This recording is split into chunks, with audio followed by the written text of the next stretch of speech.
여러분 안녕하십니까? 채널K 뉴스입니다. 지금 뉴욕에서는 2016 봄, 여름 컬렉션을 선보이는 2016 뉴욕 패션 위크가 지난 10일부터 진행되고 있는데요. 오늘 한국의 디자이너 2명이 뉴욕 패션 위크에서 처음으로 여성복 단독 런웨이를 가졌습니다. 금홍기 기자가 그 현장에 다녀왔습니다. 세계 최대의 패션 행사인 뉴욕 패션 위크에 한국의 패션 문화를 알리고 디자이너 브랜드의 세계화를 위한 컨셉 코리아가 오늘 막을 올렸습니다. 뉴욕 패션 위크가 이번 시즌부터 남성복과 여성복을 분리 개최함에 따라 올해 처음으로 여성복 단독 런웨이를 펼치게 됐습니다. 오니안 스테이션에서 진행된 이번 컨셉 코리아에는 한국의 실력파 디자이너 이석태와 이지연의 여성복이 선을 보였습니다. 이석태 디자이너는 성경에 나오는 의상을 모티브로 가져와 서양적이면서도 한국적인 멋스러움을 살렸습니다. 이번 시즌 컨셉은 제가 이제 크리스찬이라서 성경에서 영감을 받았어요. 그래서 성경에 나오는 다니엘서에 나오는 어떤 좀 인간의 허무함 뭐 이런 거를 조금은 소피스티케이트하고 미니멀하고 컨셉추얼하게 좀 표현을 했습니다. 이지연 디자이너는 동화 속 공주들의 의상을 재구성해 포스트 모던함과 여성스러움을 강조했습니다. 또 비녀 모양의 머리 장식으로 동양적인 단아하고 참한 스타일을 살렸습니다. 이번 시즌 컨셉은 제가 내면의 여행을 좀 해갖고 인간이 가지고 있는 여러 가면들에 대해서 좀 스토리 구성해서 컬렉션으로 풀어봤습니다. 컨셉 코리아는 뉴욕 패션 위크의 공식 스케줄에 당당히 이름을 올릴 정도로 중요한 런웨이 중 하나로 인정받으며 한국 패션 산업이 세계 시장에 알려지는 데도 많은 도움이 되고 있습니다. 채널K 뉴스 금홍기입니다. 뇌교육은 학생들의 신체적, 감정적 인지 능력을 최적화하기 위해 만들어진 학문인데요. 한국에서 시작된 뇌교육이 미국에서도 인기를 끌고 있습니다. 뉴욕에서는 150개가 넘는 학교 학생들과 교사들이 뇌교육을 직접 체험하고 실제 교육에도 활용하고 있다고 합니다. 금홍기 기자가 취재했습니다. 지난 토요일 뉴욕 베이사이드에 위치한 한 고등학교 강당입니다. 뇌교육 창시자인 이승원 글로벌 사이버 대학 총장이 미국 교육의 현재와 미래라는 주제로 뉴욕 각 학교 교사들을 초청해 뇌교육 컨퍼런스를 개최했습니다. 학생들에게 집중력과 자신감 그리고 창의성을 키워주는 뇌교육은 한국 공교육에 도입된 프로그램 수만 2,100여 개. 또 미국에서는 뉴욕 지역에 150개가 넘는 학교에서 수천 명의 교사와 학생들이 뇌교육의 효과를 체험했으며 애리조나에서도 6개 차터 스쿨에서 80여 명이 넘는 교사들이 뇌교육 과정을 이수하고 실제 교육에 활용하고 있습니다.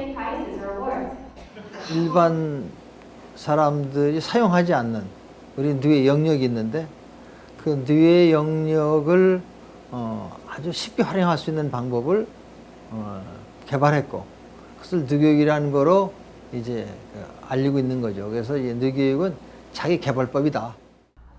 뇌교육 프로그램이 일부 미국 학교에서 인기를 끌고 있는 이유는 학생들의 변화된 학습 태도입니다. 학생들의 출석률과 성적이 높아졌을 뿐 아니라 부정적인 사고를 가지고 있는 학생들이 긍정적으로 바뀌는 등 마치 다른 사람처럼 변화된 겁니다. 계속 교육을 시키고 시험 보다 보니까 근데 뇌가 스스로 하는 자가치유력이라는 게 있죠.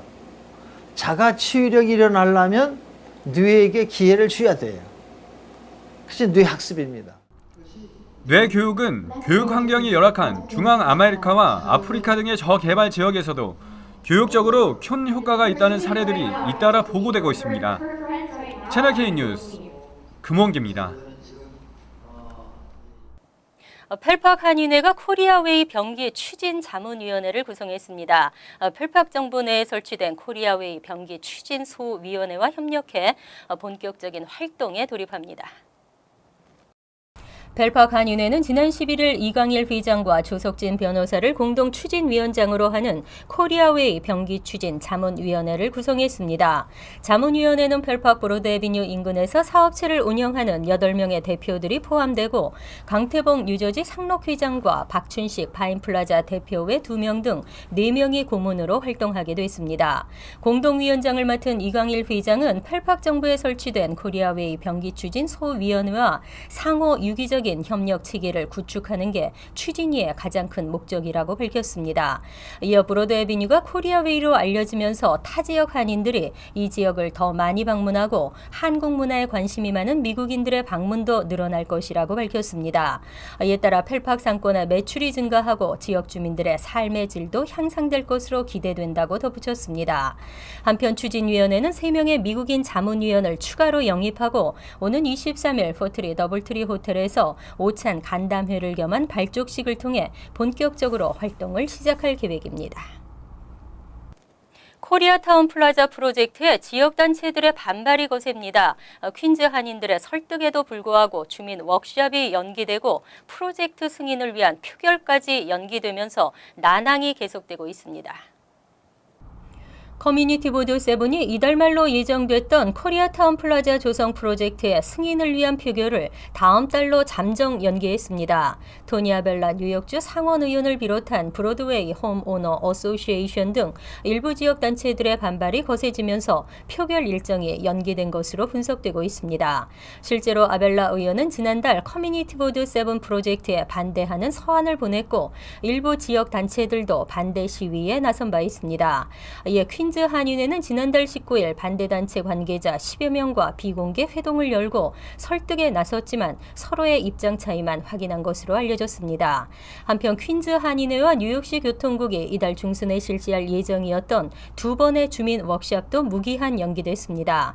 이에 대해 퀸즈 한인회 류재봉 회장은 코리아타운 플라자 조성 프로젝트에 반대하는 인사들의 마음을 돌리기 위해 일일이 만나 설득을 진행하고 있다고 밝혔습니다. 앞으로는 스마트폰으로도 전자여행 허가 웹사이트에서 신청서를 작성할 수 있습니다. 이 밖에도 한국어 언어 서비스가 가능해지는 등 웹사이트 사용이 편리해졌습니다. 연방국토안보부는 이번 개편으로 ESTA 사이트의 초기 화면부터 한국어 등 23개 언어 서비스가 제공된다고 밝혔습니다. 또 개인 신청과 그룹 신청을 분리하고 가족이나 단체 방문자들의 경우에는 한꺼번에 신청서를 작성해 동시 신청할 수 있도록 디자인됐습니다. 아울러 스마트폰으로도 ESTA 신청서를 작성하고 제출할 수 있는 것은 물론 진행 상황을 체크할 수도 있도록 업그레이드 됐습니다. 한편 미국을 방문하려는 비자 면제 국의 여행객들은 미국을 방문하기 최소한 72시간 전에 ESTA 신청서를 온라인으로 접수해야 합니다. 수수료는 1인당 $14로 수수료를 결제한 후 2년 유효 기간에 ESTA를 승인받으면 비자 없이 미국을 방문할 수 있고 최대 90일까지 머물 수 있습니다. 한인 사회에 불법 환치기가 성행하고 있습니다. 하지만 문제가 발생했을 때 보상을 받을 수 없고 형사처벌도 면할 수 없어 주의가 요구됩니다. 최근 들어 한인 사회에서 탈세나 더 큰 환차익을 노리기 위한 목적에 이른바 환치기가 성행하고 있습니다. 은행 등 정식 금융기관을 통하지 않고 허가되지 않은 송금 브로커나 거래 당사자 간 달러와 원화를 맞바꾸는 방식입니다. 가장 일반적인 사례는 한국과 미국의 계좌를 동시에 소유한 브로커가 개입하는 경우로 브로커는 환치기 수수료로 $10,000당 300에서 $500를 챙기는 것으로 알려졌습니다. 또 일부 한인들은 한국에 거주하는 지인에게 자금을 빌린 후 나중에 미국에서 해당 지인이 계좌에 자금을 넣어주는 스와핑 방식을 이용하고 있습니다. 하지만 이러한 불법 환치기는 송금을 의뢰하고 입금이 되지 않아도 보상을 받을 수 없습니다. 특히 거액 환치기의 경우는 탈세를 목적으로 할 수 있기 때문에 적발될 경우 형사처벌도 받을 수 있습니다. 정식으로 송금 서비스를 제공하는 은행이나 금융업체는 송금액 $1,000 이상일 경우 1개, $3,000 이상일 경우 2개 이상의 정부 발행 신분증을 받고 기록으로 남기고 있습니다. 또 $10,000 이상일 경우는 연방국세청에 보고해야 합니다. 대학 선택의 이유들이 변하고 있습니다. 학비와 앞으로의 전망 등 현실적 조건 등이 우선시되고 있는데요. 학비와 졸업 후 취업 등을 자세하게 알아볼 수 있는 사이트가 개설됐습니다. 오바마 대통령은 지난 12일 대학별 정보 제공 사이트인 칼리지 스코어 카드를 공개하고 이 웹사이트를 통해 각 대학과 관련해 신뢰할 만한 정보를 얻을 수 있다고 밝혔습니다. 칼리지 스코어 카드는 연방정부로부터 학자금 대출이나 별도의 지원을 받은 학생들의 자료를 기반으로 대학별 재학생이 연간 지출하는 평균 비용 정보를 제공합니다. 또 졸업생의 학자금 대출 금액과 그에 따른 월 상환액, 졸업률과 졸업 후 받는 연봉, 해당 학교에서 가장 인기 있는 전공 등도 자세하게 소개합니다. 오바마 대통령은 지난 2013년 대학 등록금의 안정화를 위해 전국 7천여 개 대학을 대상으로 재학 기간에 드는 비용에 대한 순위를 매기고 공개하기로 결정했습니다. 하지만 당초의 계획을 포기하고 좀 더 실용적인 정보를 제공하겠다는 취지로 이번 사이트를 개설했습니다. 지난 10일 G전철이 지하터널 속에서 탈선해 100여 명의 승객들이 큰 불편을 겪었습니다. 터널벽에서 떨어진 콘크리트 조각이 열차 바퀴에 끼었을 것으로 추정됩니다. 경찰은 지난 10일 밤 10시 30분쯤 100여 명의 승객을 태우고 퀸즈 코스트퀘어 역을 출발해 브루클린으로 향하던 G 지하철 4량이 터널 안에서 탈선했다고 밝혔습니다. 사고 지점은 브루클린 호이스테르 메르혼역을 600피트가량 앞둔 지하 터널 안에서 발생했습니다. 지하철이 이 지점을 통과하는 순간 터널 왼쪽 벽에서 콘크리트 조각이 선로 아래로 떨어진 것으로 확인됐습니다. 이 사고로 성인 2명과 어린이 1명이 경상을 입고 인근 병원으로 옮겨져 치료를 받았습니다. 사고 직후 신고를 받고 도착한 뉴욕시 소방국 대원들은 간이 열차를 이용해 승객 100여 명을 승강장으로 대피시켰습니다. 수사당국은 터널벽에서 떨어진 콘크리트 조각이 열차 앞바퀴에 끼면서 탈선을 일으켰을 것으로 추정하고 정확한 사고 원인을 조사하고 있습니다. 등록금과 교재비 모두가 무료인 뉴욕시 프리K 프로그램 60%에 달하는 학생들이 저소득층인 것으로 조사됐지만 교육의 질이라는 면에서는 사립학교에 뒤지지 않는 것으로 나타났습니다. 뉴욕시 교육청에 따르면 2015년 프리킨더가든을 등록한 전체 학생 10명 가운데 6명은 저소득층인 것으로 조사됐습니다. 전체 학생 가운데 62%는 뉴욕시 중간소득인 51,865달러보다 가정소득이 낮았습니다. 이에 반해 10만 달러 이상 고소득층 가정의 학생이 프리킨더가든에 등록한 경우는 2%에 불과했습니다. 이와 관련해 시 교육청은 고소득층 가정의 경우 사설 킨더가든에 학생들을 맡기는 경우가 많다고 분석했습니다. 이에 대해 캘맨 팔냐시 교육감은 뉴욕시의 프리킨더가든은 사설 기관보다 더 좋은 교육의 질을 제공하고 있다고 강조했습니다. 또 사설 킨더가든과 비교해 교재비와 등록금이 모두 무료이기 때문에 약 $10,000의 양육비를 아낄 수 있다고 설명했습니다. 끊임없이 들려오는 물가 상승 소식, 하지만 물가 하락 소식은 좀처럼 드문데요. 최근 휘발유 가격이 내려가고 있습니다. 앞으로도 계속 하락한다면 $1대를 기대할 수도 있을 전망입니다. 한인 상권이 밀집한 팰리세이드 파크 브로드 애비뉴에 있는 한 주유소에서 11일 휘발유 가격은 현금 기준 $1.95를 기록했습니다. 포트리에서도 4번 도로상에 있는 대부분의 주유소들이 휘발유 가격을 $1대로 내렸습니다. 버겐 카운티 북부의 테너플라이 등지에서도 갤런당 $1.95에서 $1.99의 휘발유를 판매하는 주유소가 늘고 있습니다. 특히 버겐 카운티에서 휘발유 가격이 가장 싼 곳은 버겐필드로 갤런당 $1.79를 기록해 주 전역에서 가장 저렴했습니다. 또 잉그루드 4번 도로 선상의 한 주유소에서도 갤런당 $1.81를 기록했습니다. 한편 뉴저지주 전체의 평균 휘발유 가격은 갤런당 $2.10로 지난 8월 이후 꾸준히 하락하고 있습니다. 전문가들은 전통적으로 노동절 이후 크리스마스 연휴 때까지 휘발유 가격이 내려간다며 원유 가격이 계속 하락세를 보이고 있기 때문에 $1 중반대까지 내려갈 가능성이 적지 않다고 밝혔습니다. 이어서 LA 지역 한인사회 소식입니다. 개인이 소유하고 있는 아파트나 렌트를 단기 체류자를 위한 숙박업소로 변형시키는 일이 늘고 있습니다. 숙박 공유 사이트인 에어앤비를 통해서인데요. 가뜩이나 부족한 렌트 매물을 더 부족하게 만드는 원인으로 꼽히고 있습니다. 김정균 기자가 보도합니다. 전 세계 190개국, 3만 4천 개 도시에 회원을 두고 있는 에어비앤비. 카풀 시스템을 바탕으로 만들어진 우버와 리프트처럼 에어비앤비는 여행객, 또는 단기 체류자들과 자신이 소유한 집을 쉐어하는 공유 시스템입니다. 집을 빌려줄 때 수십 장의 계약서가 필요 없고 성수기 때는 하루 렌트비를 높게 책정할 수도 있어 짭짤한 수입원으로 각광받고 있습니다. Homeowners might see more of a benefit because they're getting more money. So they may be using Airbnb more than looking for long-term leases. 하지만 에어비앤비가 주택 시장에 미치는 파장은 큽니다. LAC에 따르면 현재 에어비앤비 사이트를 통해 방을 대여하고 있는 업자들은 4,500여 명. 많은 사람들이 장기 렌트를 숙박업소로 교체하면서 렌트 매물이 부족해졌고 렌트비 상승에도 적지 않은 영향을 미치고 있습니다. There's a lot of demand and not enough supply. It causes the prices to go up. 게다가 에어비앤비를 통해 대여되고 있는 곳은 대부분 거주 지역에 있는 주택들로 LAC 규정에 따라 숙박업이 금지된 곳입니다. 특히 무허가 숙박업소로 운영되다 적발되면 어마어마한 벌금 폭탄에 직면할 수도 있습니다. If the property is being used like that for like a month, then every single day is a violation that we know it's being used that way. They can get a $2,500 a day penalty also. 호텔이나 전문 숙박업소에서는 일반적으로 세금이 부과됩니다. 하지만 에어비앤비를 통해 공간을 임대하는 행위는 호텔과 동등한 사업 행위로 분류됨에도 세금이 부과되지 않아 매해 수백만 달러에 이르는 호텔 세금이 거치지 않고 있는 실정입니다. MBC 뉴스 김정균입니다. 연방이민서비스국이 오는 10월부터 영주권 문호 개혁 조치를 시행한다고 밝혔습니다.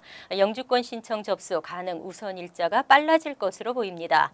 오랫동안 영주권 신청을 하지 못해 겪어야 했던 불편 사항들이 다소 해소될 전망입니다. 조한규 기자가 취재했습니다.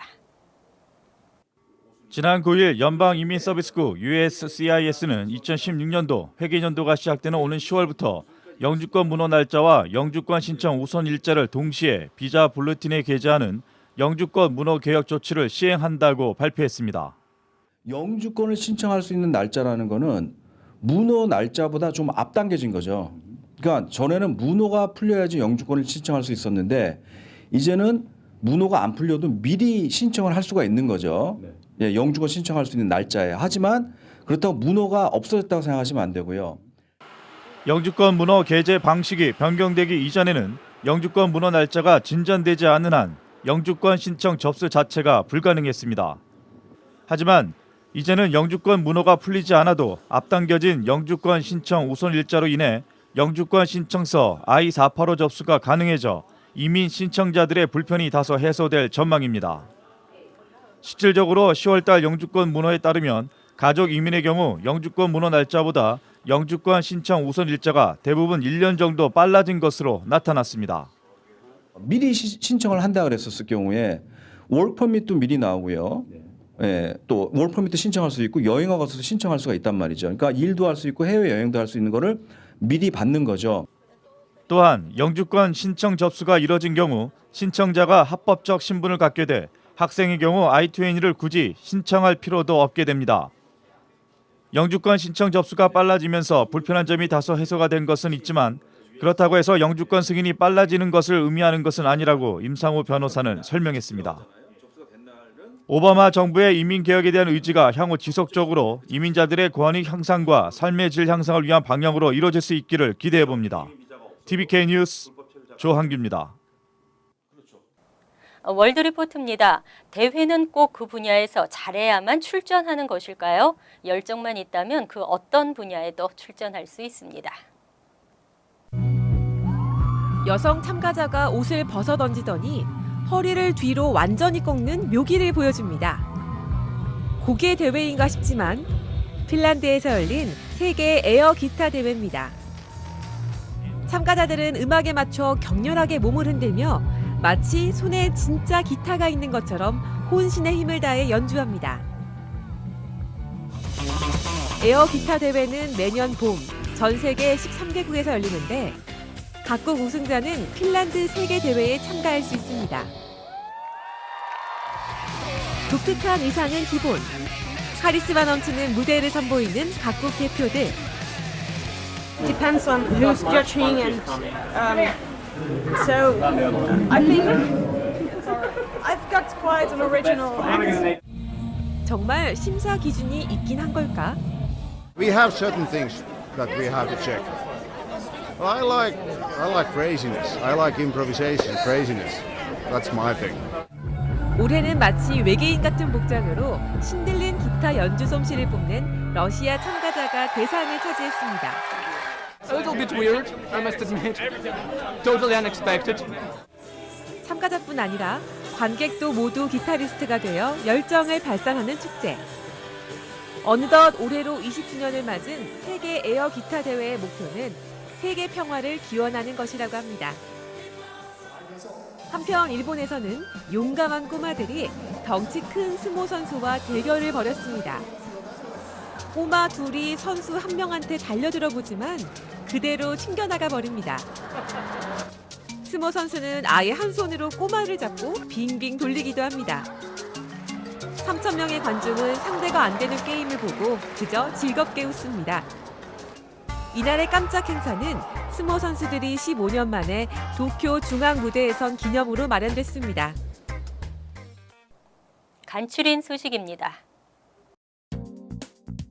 10대 한인 자폐아 남성이 화씨 100도가 넘는 스쿨버스 안에 방치돼 있다가 사망하는 사건이 발생했습니다. 캘리포니아 위티어 경찰은 LA 카운티 위티어 소재 시에라비스타 어덜트 스쿨 특수반에 재학 중인 19살 이헌준 군이 11일 오후 스쿨버스 바닥에서 의식을 잃고 쓰러진 채 발견됐지만 결국 사망했다고 밝혔습니다. 수사 결과 경찰은 이 군이 등교 시 미처 버스에서 내리지 못한 채 방치된 것으로 추정하고 있습니다. 미주 상위 총연은 12일 연방 특허 상표법 위반 혐의로 재외동포 재단 조규형 이사장과 재단을 상대로 소송을 제기했습니다. 미주 상위 총연 측은 지난해 11월 3일 미 연방 특허청에 한상의 상표 등록 이후 재외동포 재단에 수차례 이를 고지하고 협조를 요청했는데도 불구하고 재단 측이 무대응 일관으로 대처했다고 주장했습니다. 또 동포 재단이 허가 없이 한상을 이용한 마케팅과 세일즈를 한 것은 연방법을 위반한 것이라고 밝혔습니다.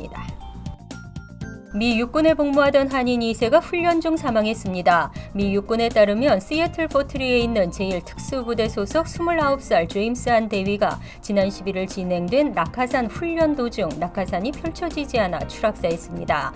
이날 진행된 훈련은 매달 한 차례씩 진행되는 정기 훈련으로 현재 육군은 정확한 사고 원인을 조사하고 있습니다.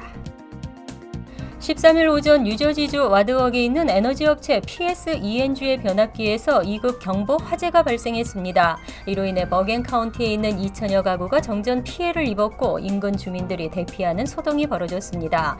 화재는 이날 오전 10시 30분경 변압기 송전선에서 시작됐고 불길이 커지면서 여러 차례 폭발도 일어난 것으로 전해졌지만 인명피해는 없었습니다.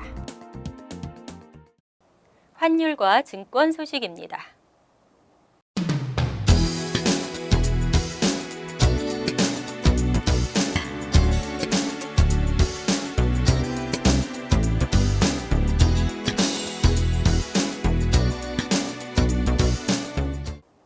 이어서 날씨입니다. 화요일은 대체로 맑은 날씨가 예상됩니다. 낮 최고 기온은 84도, 섭씨 28도, 밤 최저 기온은 67도, 섭씨 19도로 예상됩니다. 수요일은 맑은 가운데 낮에는 햇살이 따갑겠습니다. 목요일도 대체로 맑겠으며 뜨거운 가을 날씨가 이어지겠습니다. 금요일은 간간히 구름이 끼겠지만 대체로 맑겠고 여전히 뜨겁겠습니다. 항상 여러분과 함께하는 채널 K 뉴스 여기서 마칩니다. 편안한 하루 되시기 바랍니다.